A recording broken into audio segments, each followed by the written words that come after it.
مفتی صاحب امید کرتا ہوں خیریت سے ہوں گے۔ مفتی صاحب ایک سوال ہے، جو صاحب مسجد میں چندے لینے آتے ہیں، ان کے پاس کاغذات ہوتے ہیں، اس میں چھوٹی تصویر بنی ہوتی ہے اور وہ کھول کر مسجد میں رکھ دیتے ہیں، اور کچھ صاحب بڑے پوسٹر لاتے ہیں اور اس میں بڑی تصویریں بنی ہوتی ہیں، اس کا کیا حکم ہے؟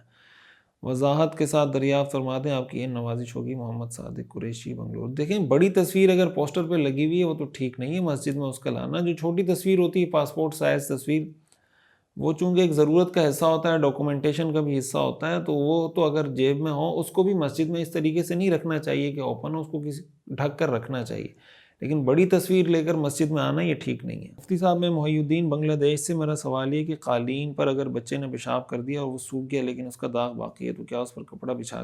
بچھا کر نماز پڑھ سکتے ہیں؟ ڈائریکٹ اس پہ نماز نہیں پڑھ سکتے۔ ڈیجیٹل مارکیٹنگ کرنا جائز ہے؟ مثلا فیس بک، یوٹیوب اور گوگل وغیرہ پر ایڈ چلائے جاتے ہیں، اس کی انکم جائز؟ دیکھیں، ڈیجیٹل مارکیٹنگ تو جائز ہے، شرط یہ ہے کہ آپ کس چیز کی مارکیٹنگ کر رہے ہیں۔ کسی جائز چیز کی مارکیٹنگ کر رہے ہیں تو ٹھیک ہے، غلط چیز کی مارکیٹنگ کر رہے ہیں تو ٹھیک نہیں ہے۔ دوسری بات یہ کہ مارکیٹنگ کا طریقہ آپ نے کیا اختیار کیا ہے۔ اگر ڈیجیٹل مارکیٹنگ کا طریقہ ٹھیک ہے، مثلا آپ اس میں لڑکیوں کی تصویریں اور فحش ویڈیوز، یہ چیزیں استعمال کر رہے ہیں، تو ظاہر ہے کہ جائز چیز کا بھی اشتہار ہوگا تب بھی ناجائز ہوگا۔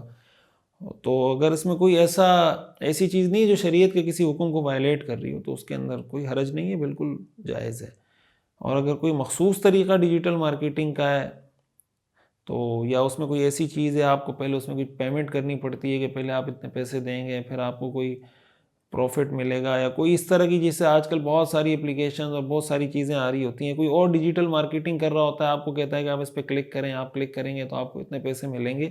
اگر اس طرح کی کوئی چیز آپ پوچھنا چاہتے ہیں تو پھر اس کی تفصیل لکھ کر بھیج دیں۔ ایک سوال کیا ہے کہ آج کل ای بی ایل کا بڑا ٹرینڈ چلا آ رہا ہے، اس میں 850 انویسٹ کریں اور گھر بیٹھے پروفٹ لیں، اس بارے میں رہنمائی فرمائیں۔ دیکھیں، ای بی ایل کے بارے میں جو ہم نے تحقیق کی ہے، جو دیکھا ہے، یہ ایک نیٹ ورک مارکیٹنگ کا ایک ایپلیکیشن وہ ہے، طریقہ ہے، یا ملٹی لیول مارکیٹنگ،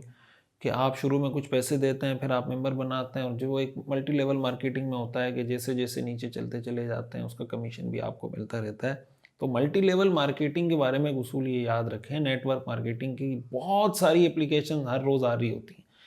تو network marketing, multi level marketing Islam میں جائز نہیں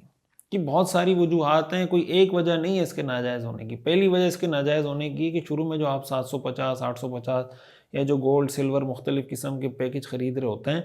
تو بنیادی طور پر یہ جو آپ پیکج خرید رہے ہوتے ہیں، اس کا مطلب یہ ہوتا ہے کہ آپ مارکیٹنگ کا جو عقد ہے، اس کے عقد کے بدلے میں آپ کو یہ پیسے مل رہے ہوتے ہیں، یعنی آپ کو وہ پیسے لے کر مارکیٹنگ کا موقع دیا جائے گا۔ اس کا مطلب یہ ہوا کہ جس کو فقہ کی اصطلاح میں سمسرہ کہا جاتا ہے، کہ آپ ایجنٹ بنیں گے اور ایجنٹ بننے کا جو عقد آپ کے ساتھ ہو رہا ہے اس کے آپ سے پیسے لیے جا رہے ہیں، تو یہ جو پیسے عوض لیے جا رہے ہیں یہ رشوت کے زمرے میں آتا ہے، یہ جائز نہیں ہے۔ دوسرا، پہ جب وہ آدمی پیسے لگا رہا ہے، اس میں ہو سکتا ہے اس کو کوئی ممبر بنا سکے، ہو سکتا ہے کوئی ممبر نہ بنائے، اگر کوئی ممبر نہیں بنائے گا اس کے یہ پیسے بھی ڈوب جائیں گے۔ اس وجہ سے یہ جوئے کا ایلیمنٹ بھی اس میں آ جاتا ہے، قمار کا ایلیمنٹ بھی اس کے اندر آ جاتا ہے۔ تیسری چیز اس کے اندر یہ کہ ہر نئے ممبر پہ یہ لازم ہوتا ہے کہ آپ کم از کم 2 ممبر بنائیں گے، اگر ایک ممبر بنایا تو آپ کو کچھ نہیں ملے گا، تو اس کا مطلب یہ ہوا کہ اس نے جو محنت کی وہ محنت ضائع ہو گئی، جتنی محنت اس کو کسی شخص نے کی ہو اس کی اجرت اس کو ملنی چاہیے، وہ اس کو یہاں پہ نہیں مل رہی۔ اس کے علاوہ اس کے اندر غرر بھی ہے، اجرت یعنی کمیشن، اور جو ہے وہ ایسا ہے کہ جس کو ہم کہتے ہیں کہ وجود اور عدم کے درمیان دائر ہے، یعنی ہو سکتا ہے ملے، ہو سکتا ہے نہ ملے، مل بھی سکتا ہے نہیں بھی مل سکتا۔ اس طرح مجہول طریقے سے معاملے کو رکھنا کہ ایک آدمی محنت کرے اور اس کو یہ نہیں پتا کہ میری محنت کے بعد مجھے صلہ ملے گا یا نہیں ملے گا، اور آپ باقاعدہ اس کے ساتھ کانٹریکٹ کر رہے ہیں، یہ معاملہ اس وجہ سے بھی جائز نہیں ہوتا۔ تو اس لیے اس کے اندر اور بھی بہت ساری وجوہات ہیں، تو ای بی ایل ہو یا کوئی بھی ملٹی لیول مارکیٹنگ کا طریقہ ہو، یہ شرعی نقطہ نظر سے جائز نہیں ہے۔